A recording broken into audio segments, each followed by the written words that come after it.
ఎక్కువ మంది అంటే 15 రోజులు స్టాప్ కావాలి బాగు. 15 రోజులు ఆ కటింగ్ చేస్తే 2 నెలలైనా ఆ బాగు కాదు.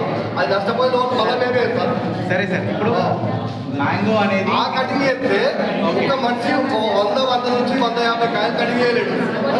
అట్లా మేము ఒక్కొక్కరు 10-15 సంచుల కాయ కోసుకొస్తాం మేము. అట్లా మేము మా కటింగ్ మీరు అందరికీ ఒక మాట ఇప్పుడు పంట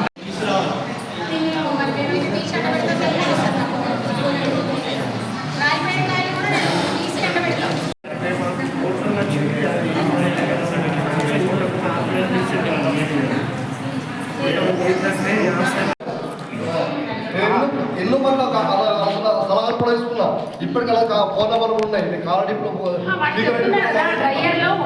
కాకపోతే వాళ్ళు ఏమంటే బండ మీద పోస్తామంటారు. ఒకటే మాట వాళ్ళు బండ మీద పోస్తాం, మేము ఉసుకలో పోస్తామంట. ఉసుకలో పోస్తే ఇప్పుడు అంత తేమ తగ్గిపోదు. తేమ ఆల్రెడీ ఉసుక తేమ ఉసుకుంటే రేటు తగ్గేది కాదు. కానీ కాకపోతే అదే మా బ్లూ కలర్ వస్తుంది. అది మొత్తం ఈ కలర్ వస్తుంది. నేను అదే అంటున్నా, ట్రై చేయండి. అందరూ అవసరం లేదు. ఇప్పుడు ఇది హైట్ కటింగ్ కాదు, ఇది మిషన్ కటింగ్. ఇది 100% మిషన్ కటింగ్. 100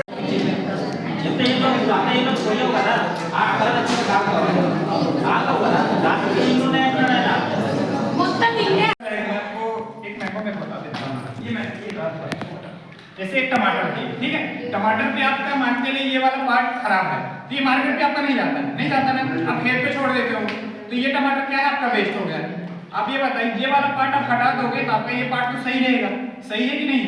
तो अब यही पार्ट को, ये वाला पार्ट आप चक्कू से हटा दो, ये वाले पार्ट को आप ड्रायर पे सुखाओ। ड्रायर पे सुखाओगे उसकी वैल्यू 300 रुपये रहती है।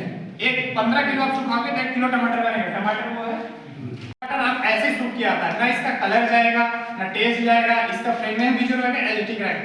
इसको आप पैक करके आप रख भी दोगे तो 1 साल तक आपका टमाटर खराब नहीं होगा। जो टमाटर की वैल्यू आपको 8 रुपए 9 रुपए जा रही है मार्केट से, वो टमाटर को आप 60-70 रुपए किलो आपका मान के चलिए 15 किलो क्या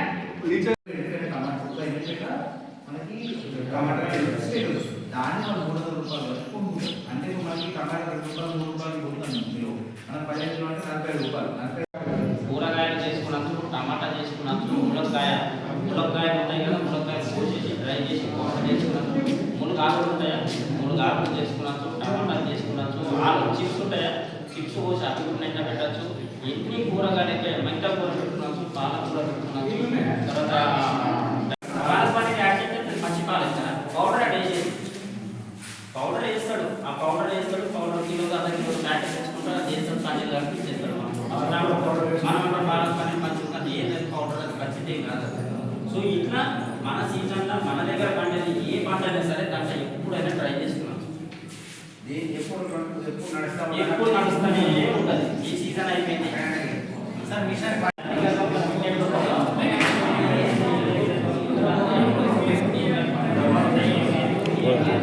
సంస్థ నుంచి మన కొండూరు విలేజ్కి ఇగ్నిసాట్ టీము మరియు రైజ్ అని చెప్పేసి సోలార్ డ్రైయర్కి సంబంధించిన టెక్నికల్ పర్సన్స్ తీసుకొని రావడం జరిగింది.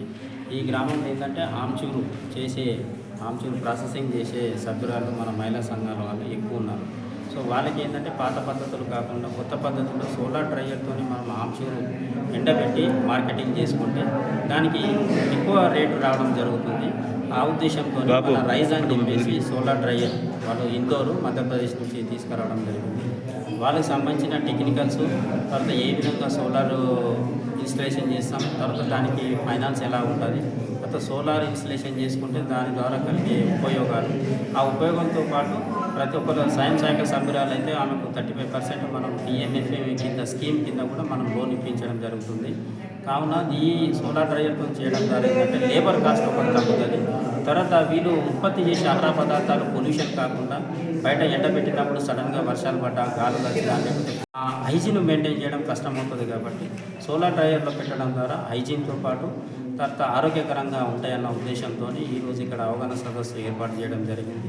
ఈ అవగాహన సదస్సులో మనకు ఇగ్నిసాట్ లక్ష్మీకాంత్ అని, తర్వాత రైజా కంపెనీ రవికాంత్ అని చెప్పేసి, తర్వాత మన మండల సమైక్య APM సువర్ణ మేడం, తర్వాత నిజామాబాద్